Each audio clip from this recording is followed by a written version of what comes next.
Hello viewers, আসসালামু আলাইকুম। আজকে আমরা আছি মহেশখালী উপজেলার প্রাণকেন্দ্র মহেশখালী পৌরসভা। এই মহেশখালী দ্বীপটি ৮টি ইউনিয়ন একটি পৌরসভা নিয়ে গঠিত। সেই পৌরসভাতে রাকানপাড়া সংলগ্ন আদিনাথ ব্রিজ।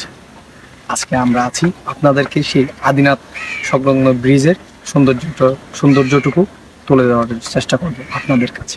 দর্শক চলুন তাহলে আপনাদের ঘুরে দেখাই সেই আদিনাথ সংলগ্ন ব্রিজটি।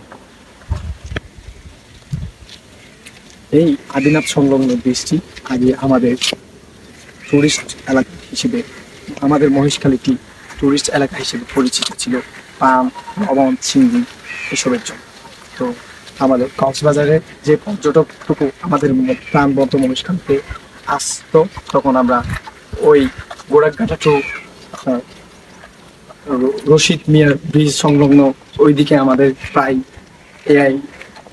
30 মিনিটের পর আমাদের অতিক্রম করে সেই আদিনাথ যেটি দেখতে পর্যটক।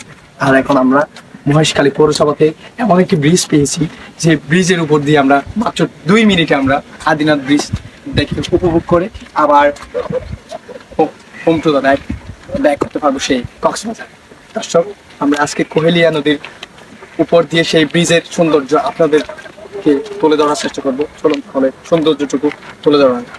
মূলত আসি আমাদের এই মহেশখালীতে এত সুন্দর একটা ভিউ আমরা চারিপাশ দিয়ে আমরা দেখতে পাই।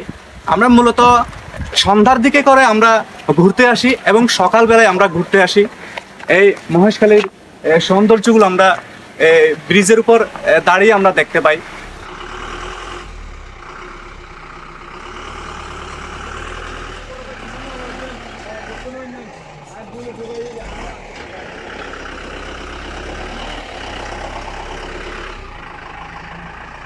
দর্শক, আমরা এখন আরেকটি সৌন্দর্য উপভোগ করতে পারবো সেই সন্ধ্যা নামার আগে সেই আমাদের কুরুশকুর ব্রিজের যে বায়ু বিদ্যুৎ মাননীয় প্রধানমন্ত্রী শেখ হাসিনার উন্নয়ন, আমরা মহেশখালী থেকে কুরুশকুলের সেই সৌন্দর্যটুকু উপভোগ করতে পারবো। দর্শক, ততক্ষণ পর্যন্ত আমাদের সঙ্গে থাকুন দর্শক। ধন্যবাদ।